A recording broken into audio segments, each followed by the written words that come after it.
साल 1707। रेगिस्तान की रात थी। हवा में रेत ऐसे उड़ रही थी जैसे किसी ने आसमान को जला दिया हो। राजस्थान की सीमा पर एक छोटा सा किला था, टूटा हुआ, लेकिन अंदर आग अभी जिंदा थी।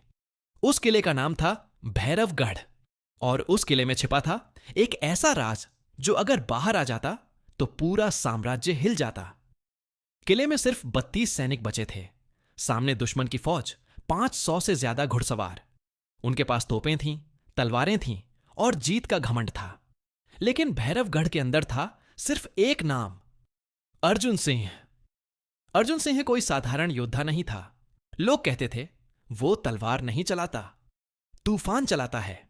उसकी आंखों में ऐसा सन्नाटा था जो मौत से भी खतरनाक लगता था। दुश्मन का सेनापति किले के बाहर खड़ा चिल्लाया, दरवाजा खोल दो, वरना सूरज उगने से पहले एक भी जिंदा नहीं बचेगा। अंदर सन्नाटा था। 32 सैनिक अर्जुन की तरफ देख रहे थे। अर्जुन ने धीरे से कहा, आज अगर डर गए तो आने वाली 7 पीढ़ियां गुलाम बनेंगी, और अगर आज मर गए तो इतिहास बनेंगे।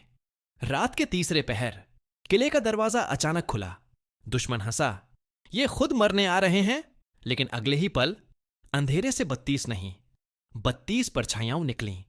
चेहरे पर काली पगड़ी, हाथ में जलती मशाल और आंखों में सिर्फ बदला। अर्जुन सबसे आगे था। पहला वार सीधा दुश्मन के सेनापति पर।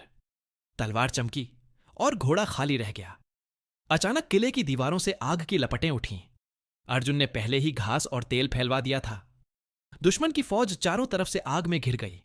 घबराहट, चीखें, घोड़े बेकाबू। लेकिन कहानी यहीं खत्म नहीं होती। जब सुबह हुई, मैदान में 500 में से मुश्किल से 40 बचे थे। लेकिन भैरवगढ़ के 32 में से सिर्फ 3 जिंदा थे। और अर्जुन, वो जमीन पर बैठा था, सीने में भाला ढंसा हुआ, आंखें खुली हुई, लेकिन सांसें रुक चुकी थीं। उसके हाथ अब भी तलवार पकड़े हुए थे।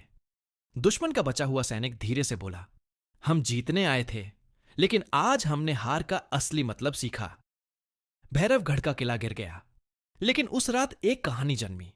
आज भी कहते हैं, अगर उस किले के पास रात को जाओ तो हवा में तलवारों की आवाज सुनाई देती है, और रेत पर कदमों के निशान जो कभी मिटते नहीं, क्योंकि कुछ लोग मरते नहीं, वो इतिहास बन जाते हैं।